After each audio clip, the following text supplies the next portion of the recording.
This is Mummy's bitter gourd.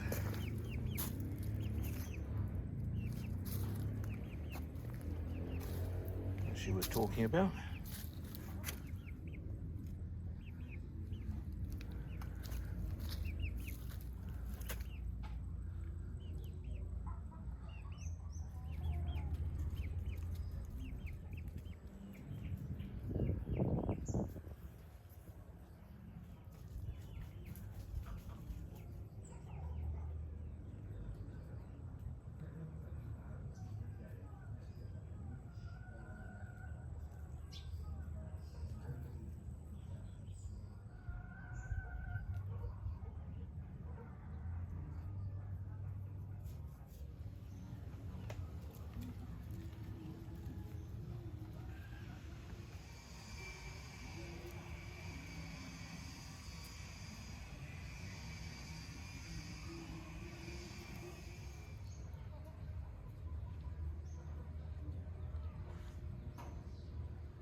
Well, our lumber is arriving on Wednesday, I'm told. May come a day early, and then the business will commence. So we've got no builders on today, being a Sunday the 7th, and we'll see whether we get any work in on Tuesday, but I think it'll be Wednesday that we'll start, and that will go quickly, I'm told, by Chris. Oh, Luna, where's your puppies? Hey, you come down here to see us.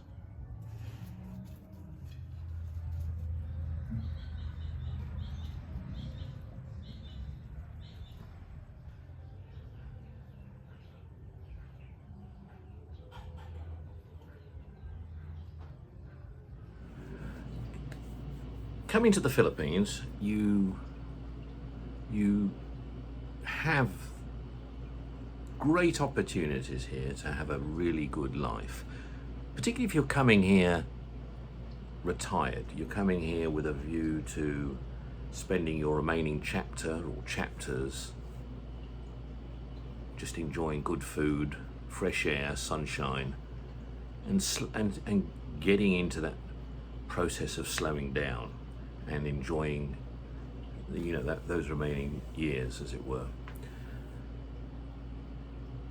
Some people look at it from a negative point of view, that it's something that comes and it's doom and gloom and we're all going to go and we're all going to die and we're all going to have tragic ends and it's all terrible.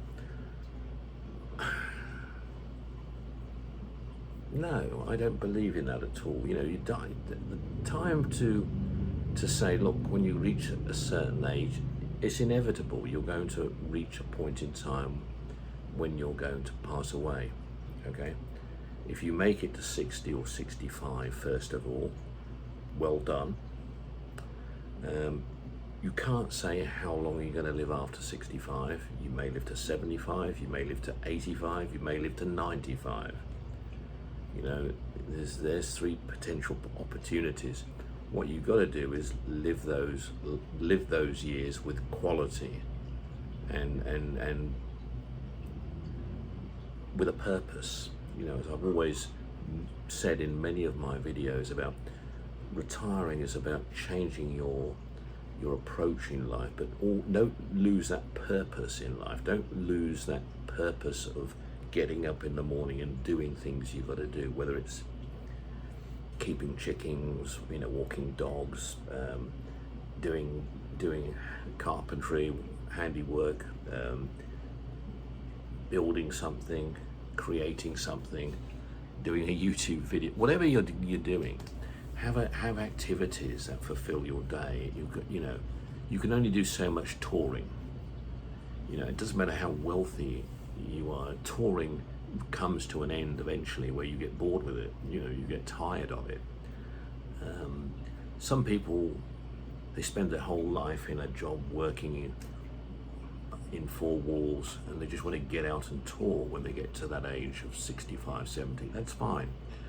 personally, you see, everyone's different. I was fortunate in my life in starting traveling when I was young. So, you know, I lived in South Africa, saw the country, saw many other African countries as well.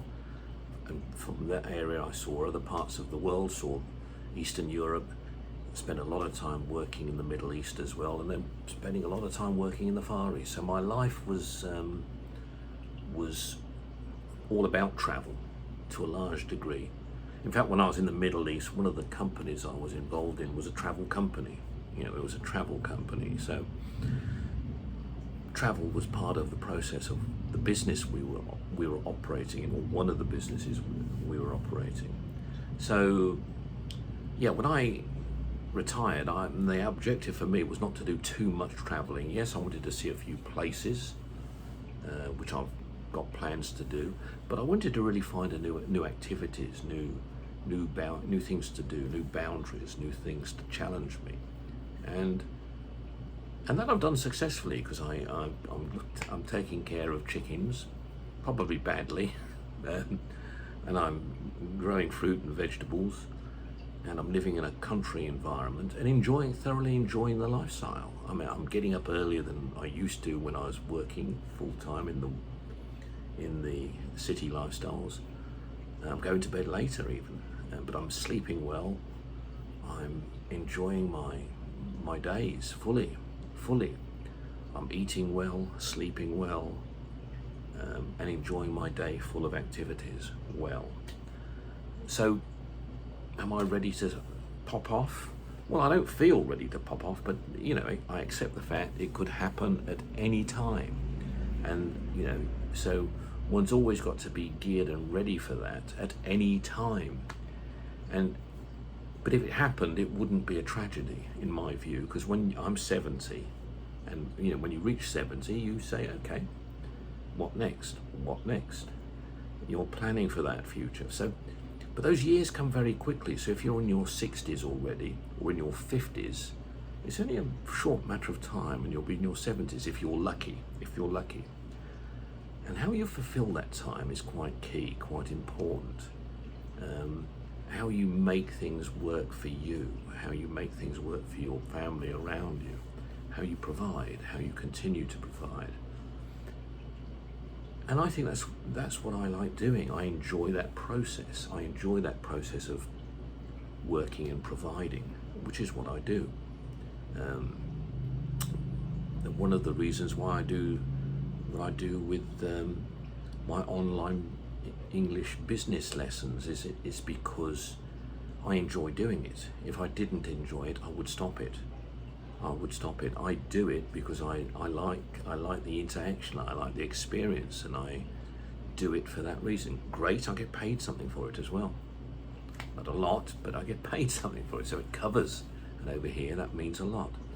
But of course, I draw a pension, and that really is the main source of regular income that I have, as well as some other little projects I do, and some writing I do on a regular basis. I wouldn't say a lot, again, not a lot, but on a regular basis I do gather some income from writing as well, which I've only started doing from when I retired, which I started in the UK originally, and I do here as well.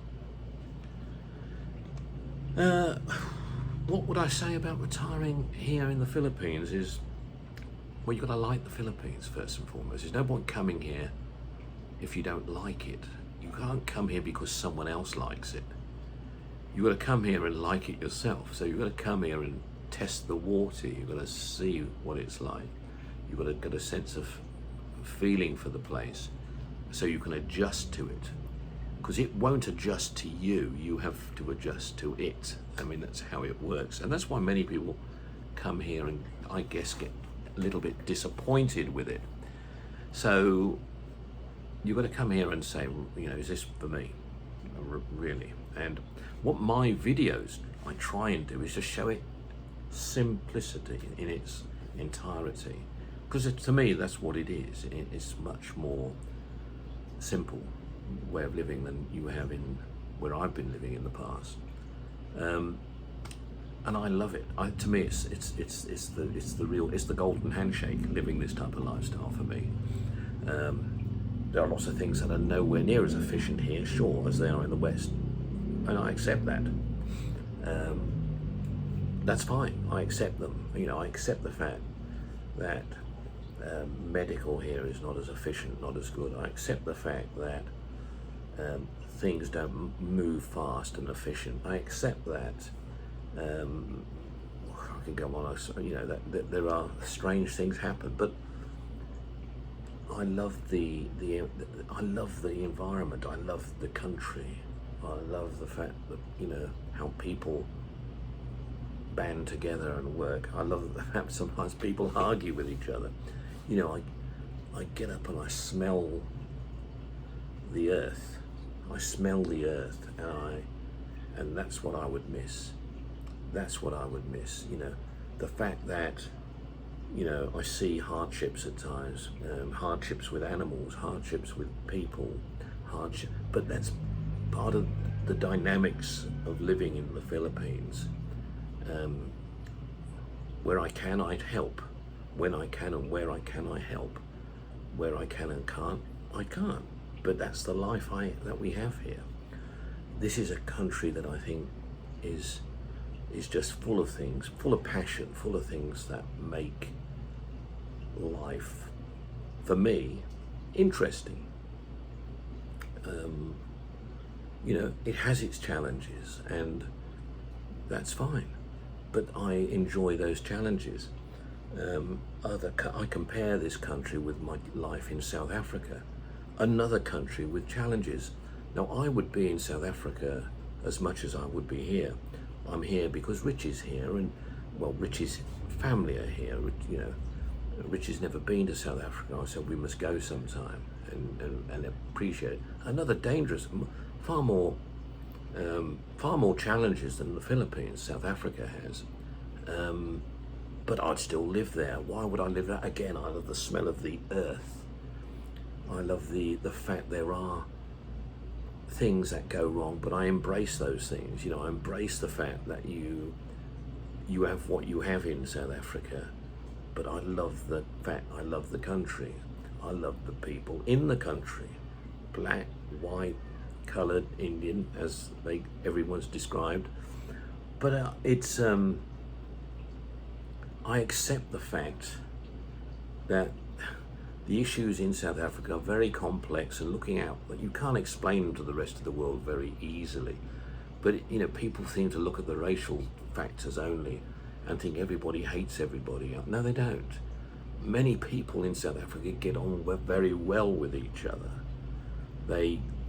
White people get on with black people get on with white people get on with, it's so you get a very tainted picture through the media of South Africa. It's true, it's a problem, particularly when it comes to the leadership of South Africa and how leadership has been over the last 10 years, at least 15 years probably. And that's the sad part, but it doesn't change my view on wanting to be there and would live it as well there like I do here. So, it's the dynamic of it, of smelling the earth, smelling the soil, feeling part of it, feeling whatever little bit you can do to contribute, you would, and it's what it is.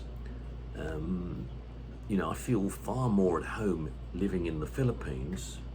I feel far more at home living in South Africa when I'm there than I do living in the UK, strange enough, which is my own country. There's things I like about the UK. I like the arts, the culture, the sports, the food, some of the food, the passion for that, people, attitude, comedy, humor.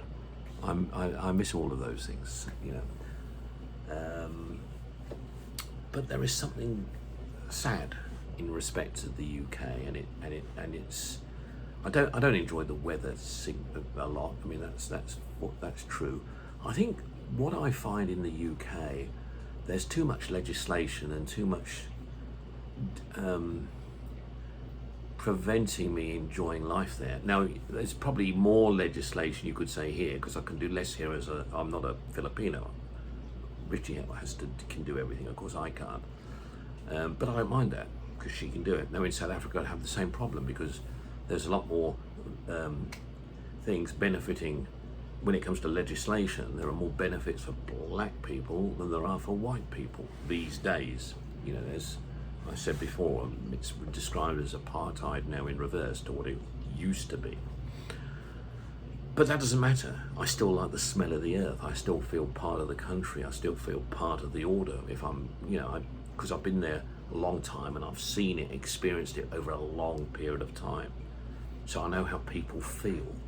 Yes, some people have left, they've given up on it, and they've come back because they haven't had the same sense of feeling in Europe or US or Australia or wherever they've gone to. They've come back. And I understand that. I can understand why that is, you know, because they feel they're at home, they're at ease within where they've come from, with all its warts and difficulties and problems. Now that's what the Philippines is. You know, Philippines is exactly that as well. You come here, and if you don't feel part of it, if you don't feel part of the, you know, if you look at it from the outside, well, I'm just a foreigner here, so I'm nothing, you know, it's the wrong approach. You've got to get into it. You've got to become part of it. You've got to enjoy the way you're part of it. You're never going to, you're in society, whether you're a foreigner or whether you're not, you're still Philippines is made up with some foreigners living in it. Foreigners don't have the same rights as Filipinos do when it comes to land ownership, business ownership, and so on and so on and so on. Sure, but that's fine, because you love the smell of the earth. This feels part of home, and that's what's important, and that's the only way I can explain it. So you've got to come here, experience it, and love it, and then say, "Yep, that's fine." It's never going to be what the UK is, but it's better. It's better because it has something that the UK doesn't have, and for me, it's the smell of the earth. That's the real key.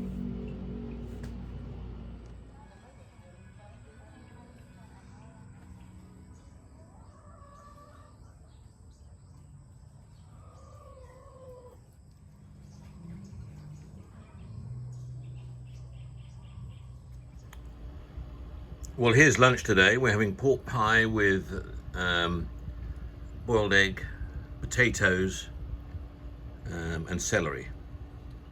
So it looks great, huh? Potatoes, boiled egg, pork pie, celery. No tomatoes in stock at the moment. No, there is, but I didn't put any. Okay, enough on the plate. Yes. What did you say then?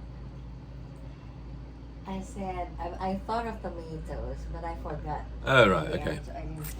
But it's delicious. I've just been having a piece of pork pie. I'm going to have another piece now. I'll go have an egg. Let me try the egg. Let me try if the egg's hard boiled or soft. Medium.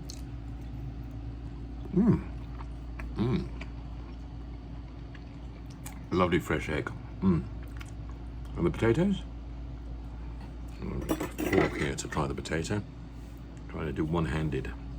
Now a potato. Here we go. Where did potatoes come from? I bought them from the market. Why? These are ones that are in the fridge. No, the fridge is fresh. A bit of celery. Try that. I love celery. I love celery as well. Got that taste. Okay.